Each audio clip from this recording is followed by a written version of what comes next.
मेरा नाम होगा कृष्ण। देवताओं का हृदय आनंद से भर उठा। धरती पर मथुरा के कारागृह में एक युगल कैद था, देवकी और वसुदेव। वे साधारण दंपत्ति नहीं थे, बल्कि पूर्व जन्म में देवताओं के प्रिय थे। देवकी यशस्विनी और तेजस्विनी, वसुदेव धर्मप्रिय और सत्यनिष्ठ। कंस ने अपनी बहन देवकी का विवाह बड़े धूमधाम से कराया था, परंतु उसी दिन आकाशवाणी हुई, हे कंस, देवकी का 8वां पुत्र तेरा संहार करेगा। बस उसी क्षण से कंस का प्यार घृणा में बदल गया।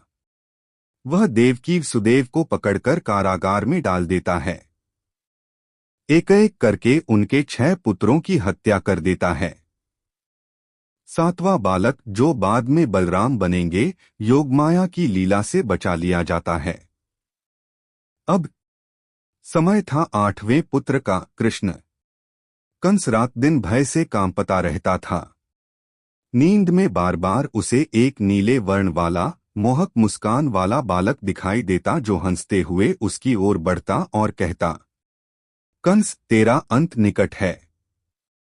और वह चीखते हुए जाग जाता। उसने कारागार के बाहर रक्षकों को दोगुना कर दिया था।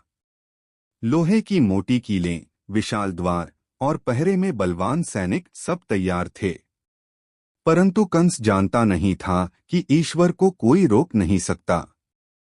अंधेरी, तूफानी, रहस्यमयी रात थी।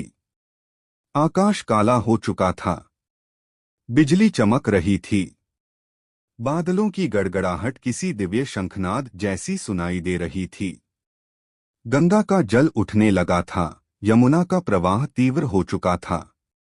जेल के भीतर देवकी प्रसव वेदना से पीड़ित थीं। कारागार के लोहे के कड़े कांप रहे थे। दीवारों से प्रकाश निकलने लगा था।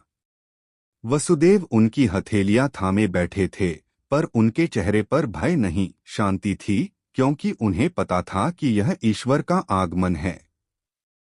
और फिर एक क्षण आया जब समूचे आकाश में प्रकाश फैल गया। बादल रुक गए। हवा थम गई, मानो समय ठहर गया। और उसी शांत पवित्र क्षण में धरती पर अवतरित हुए नीले कमल की पंखुड़ियों जैसे कोमल अंग, गोलमटोल आंखों में ब्रह्मांड का प्रतिबिंब, कुंडल समान घुंघराले केश, गले में दिव्य वज्र कैवल्य का प्रकाश।